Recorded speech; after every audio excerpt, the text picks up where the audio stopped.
Yang selanjutnya terkait tentang yang halal. Wasabru ala syiddati wasyukru ala nikmati. Yang keempat dan kelima. Sabar terhadap bencana, syukur terhadap nikmat. Apa sih sabar itu? Su'ilal Junaid anis sabri qala tajra'ul marara min ghairi ta'bizin. Kamu menelan kepahitan tanpa rasa atau muka masam. Menelan kepahitan tanpa bermuka masam. Apa sih maksudnya? Kekecewaan, kesedihan, dihianati, hilang duit, yang gitu, ditipu, ditelan sajalah. Waktunya diambil oleh Allah. Kemarin yang kemudian investasi, hidup ini kayak judi gitu aja. Kenapa? Ya kalau nggak aku yang makan, ya kamu yang makan, kan gitu. Kayak gitu itu. Alah, kemarin kalah pilkada kan gitu. Nah, nunggu 5 tahun lagi, sabarlah kan gitu. Nyari dukungan yang real dari masyarakat, bangun basis massa lagi kan gitu. Yang benar-benar real sebagai massa yang tidak mudah diganggu oleh politik uang kan gitu. Alah, hilang ditipu kayak gitu. Udah main lagi, nyari duit lagi, modal lagi, nanti usaha lagi. Apa sih yang perlu dikhawatirkan? Loh, tapi Pak, menghilangkan rasa seperti itu butuh bertahun-tahun dan butuh berulang-ulang. Menelan kepahitan tanpa bermuka masam. Kalau kita kan minum jamu, nah gitu, nahan pahit kan gitu Pak. Tapi ini kalau sober itu kemudian dianggap biasa saja kan gitu. Kalah ya main lagi kan gitu, gagal ya usaha lagi kan gitu. Ya tapi kemudian untuk sampai ke situ butuh beberapa kali gagal. Yang selanjutnya adalah wasyukru ala nikmati. Wasyukrul abdi alal haqiqah innama huwa nutqul lisan wa iqrarul qalbi bi in'amillahi ta'ala. Syukur itu pada hakikatnya adalah lisannya mengucap, ya kan? Hatinya mengakui, memvalidasi. Ya kan?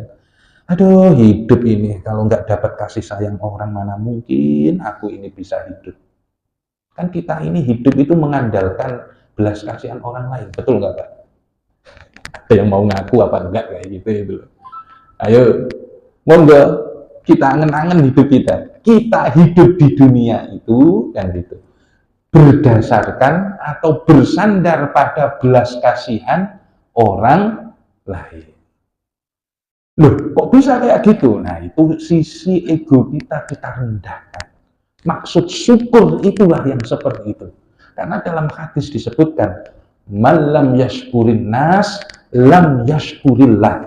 Siapa yang tidak berterima kasih kepada manusia, ia tidak bersyukur kepada Allah. Nah, ini penting.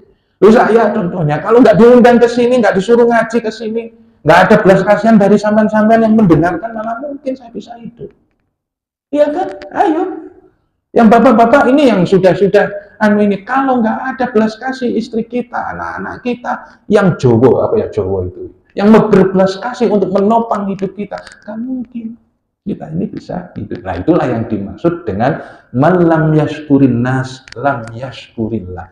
Orang yang tidak tahu terima kasih kepada orang lain, maka dia tidak pernah berterima kasih kepada Allah. Nah, itu yang di dunia. Sampun napa dereng. Wah, baik tambahi 1 menit. Kemudian fi waqtil faz'il akbar. Jadi nanti itu besok peristiwa itu yang paling menggembirakan adalah mahsyar. Manusia dikumpulkan, kemudian ditimbang. Setelah itu terjadi pengelompokan, ahlul surga sebelah kiri sebagai ahlul yasar, kemudian ahlul yamin, ahlul neraka di ahlul sebelah kiri sebagai ahlul yasar, ahlul yamin itu adalah kelompok surga. Nah, setelah itu belum dimasukkan ke dalam neraka dan surga. Yang kanan jurusan tiketnya tiket surga, yang kiri tiketnya tiket neraka. Tapi yang paling mencekam pada besok hari itu ada batas tempat tinggi yang disebut dengan A'raf. Itu ada penyembelihan kematian. penyembelihan kematian. Ada hadisnya dalam riwayat Bukhari dan Muslim. Jadi kematian itu, mati itu kan makhluk, Pak. Makhluk. Tandanya begini. Surat Al-Mulk itu bilang begini, Tabarakalladzi biyadihil mulku wa huwa ala kulli syai'in qadir. Alladzi khalaqal mauta wal hayata. Dialah yang menciptakan mati dan hidup. Kemudian mati dan hidup itu dijelmakan dalam bentuk kapsin amlah, wedus putih, kambing biri-biri putih. Lalu diutuslah malaikat suruh sembelih. Nah, akhirnya mati itu tidak berdampak lagi. Mati ketemu mati sama dengan hidup. Berarti neraka dan surga sudah ada, tidak ada lagi mati. Jadi yang kemudian terus disiksa ya disiksa, yang kemudian terus diberi nikmat, terus diberi nikmat. Nah itu yang kemudian jadi faza al-akbar. Nah, kita tutup kajian kita dengan membaca doa kifaratul majlis. Subhanakallahumma wa bihamdika asyhadu an la ilaha illa anta astaghfiruka wa atubu ilaik. Assalamualaikum warahmatullahi wabarakatuh.